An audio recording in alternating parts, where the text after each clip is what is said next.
And what is up, YouTube? Welcome back to the channel. Welcome back to the garage. Welcome back to another great Everything Avon video. If you guys haven't seen it yet, go ahead and check out my two videos I have on this GTR. We have the video of us going to pick it up and buying it in Colorado. And then we have the second video, which is the delivery video. Both of them are great videos, so make sure you go watch. But like I said, today we're going to be correcting something which is notorious with these GTRs. And let me go ahead and show you what I'm talking about. Make our way around to the driver's side and go ahead and jump in the car. And if you guys haven't seen my YouTube video short, there's actually these guys and a couple other different LED mods that I've done already. On the inside, we're going to talk about the instrument panel, the instrument cluster, or the lights specifically. One thing you don't know about GTRs, they're infamous for certain lights to go out. So actually this section right here, which controls like all your transmission shift points, your suspension stiffness, and like traction control is essentially what this last one is.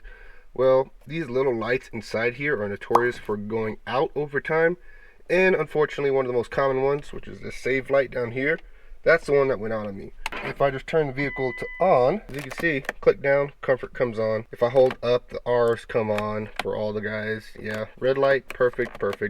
Same thing over here with the transmission, R mode works. So safe mode sometimes works and doesn't work. And actually it does not work. So it's working, it's on, but the light is not on. So that's what we're going to be doing today, is changing out this little bulb in here. It's a little LED that you have to solder on, and I'm going to show you how to do that. To take off the interior trim of your GTR, it's actually very easy comparison to what you might expect. So starting off, these two side trims here, they actually are just held in by little clips along the side. So I can kind of do it one-handed, just like that. Just make sure I'm pulling even all the way up. Boom, there's one panel. Same thing on the right side, pull up and out. Boom, there's two panels. We're actually going to take off this whole face, or the upper portion of the instrument panel. First things first, there's two Phillips head screws right here, these top two, and then there's a couple of clips on the back side, which again we'll just pull out and disengage those clips. Now that we got that off, there's three engagement points with these clips, which is one's in the middle and two are up on the side. If you need to, get yourself a small plastic pry bar, just so you can get behind and you won't mar or scratch any pieces of the vehicle. But I'm gonna try it with just my hands, and it actually just came out pretty simple with just my hands. Depending on yours, you may be able to get it out just as simple as that. On the back side, there's a couple of connectors there. I actually don't think I'm going to take off all the connectors, because I don't think I have to, because I just need to make clearance in order to get to this bottom portion right there. There's two more Phillips head screws, one there, one there. This guy's held in by 4 clips, 2 on top, 2 on bottom, and I'll pop this guy out, and this is the guy that I actually want to get out. So I think I'm going to leave this up and connected, and we'll get that out. Just like before, just be careful when you're pulling. If you'll notice, the shape of this kind of curves down to the bottom and it goes all the way to the back. So you just want to make sure you're evenly pulling on this guy as you're coming out. Make sure you don't break it or snap it. And we got it out nice and easy. So now we have access to the connector in the back. Just so you know, the connector itself, if you look up close to the white connector, there's kind of like a step up. Well, just make sure you take out the entire clear white portion, because that's all part of the connector. Got it out. Hopefully you guys can see. Make sure you pull the entire pure white connection out of that brownish white connection. We're done inside the car. We'll take this to the bench and we'll keep going down. So now that we got this guy out, you got to get down deeper into it. Like I said before, we're going to take off these 3 Phillips head screws, the shiny ones you can see there. So I'll take them off real quick. And then next up, you can't really see it, but there's these little adhesive stickers right here. Looks like it's holding the black part of the plastic up against the silver part. Take that off carefully.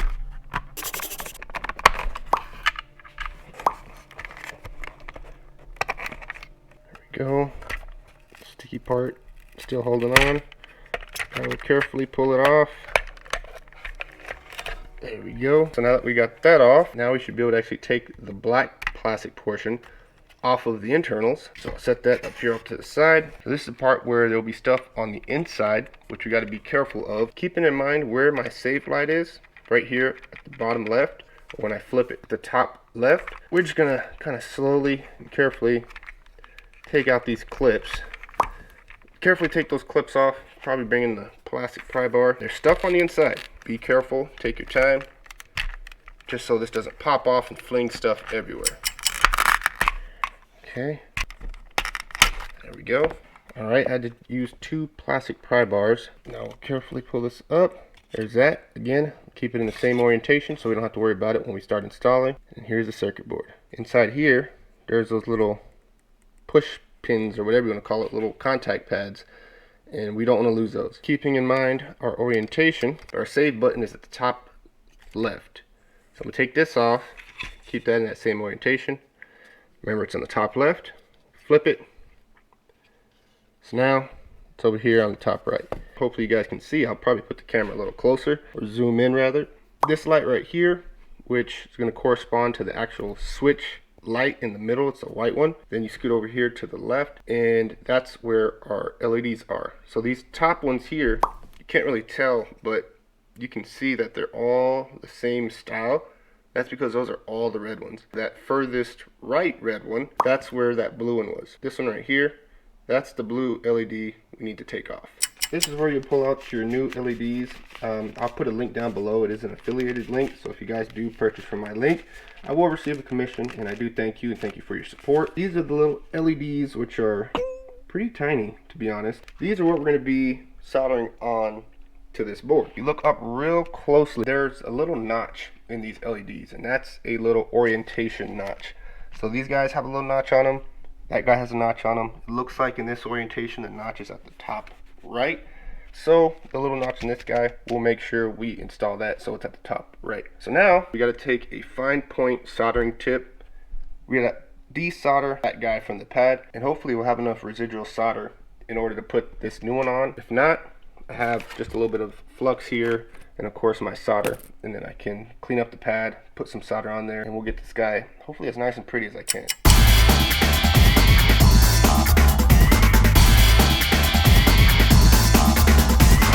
And there we go, guys, we got it off.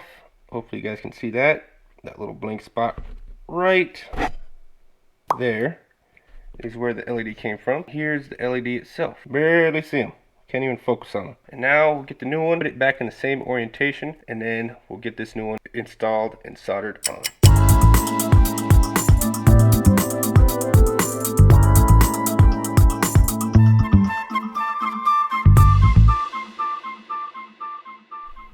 Alright guys, so we got it done, and it turned out pretty good. It's a little crooked, but not too bad. It'll work just perfectly. So now we're going to test it out before we fully reassemble it. So I'm going to put the circuit board back into the front face piece that has the buttons, as well as I'll click it in with the back plastic that holds everything in place. Plug it in, make sure that light works before we do everything, just so we don't have to tear apart everything if it doesn't work. So we'll go ahead and get this guy reconnected, and it just goes right back in just how we took it out. Clicks right in. Turn vehicle 2 on, but not on. So now our lights should work.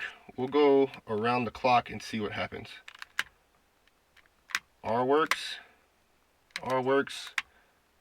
R work. Moment of truth. I'm not going to turn this one off. That's the traction control. But comfort. Green. Good. Last but not least, hopefully this save button should turn blue.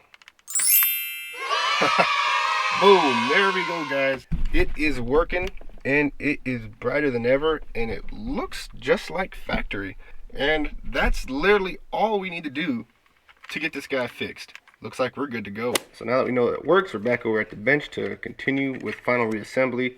So we already clicked this guy in earlier. Next up, we'll take the backing plate here. Obviously the little hole in the backing plate goes to where the connector is, and now this whole assembly is going to click into the back of our little fascia here. Those 3 screw holes will line up. Make it easier, probably just do it this way. Put the inner piece first. Slide that in place. Clicked in place just like that. Now coming back to the back, slide that guy in there. The actual black clips on this guy are on the side. There's only 2 of them. There's one there, and then this guy on this side, same thing. Boom, clicked into place. All right, now we'll get the 3 screws back in. Don't use any power tools on this, just use a normal screwdriver. There we go, back and assembled. So back in the car for the last time. Before I connect it, make sure you see how these clips work. There's these 2 clips up top, and these bottom ones are just alignments to these little alignment holes. You probably can't see them on camera, but in your car you'll be able to see them. There's a connector, alignment holes at the bottom, clips up at the top. Make sure it's straight. Boom, got clipped in. Put those 2 screws in. Again, only use your hand tools. Once you have this bottom part, top part goes over the top. Same thing, there's a clip right here at the bottom, which you'll see there's a hole down here. And up top, which you guys can't really see, there's 2 more clips up here and up here. And just like before, make sure it's lined up, and then we'll clip it into place. Just like that. For this part, screws go in. There's 1, and there's the second one. The last thing you do is you put back in the panels. And of course, they're directional, so you can't really put them in wrong. Clips in just like that. Again, not a loud click. Just line it up with the holes. Go ahead and slide it back in. Just like that, you've completed this project and now have all working lights. And this will work exactly the same for any one of these lights in here.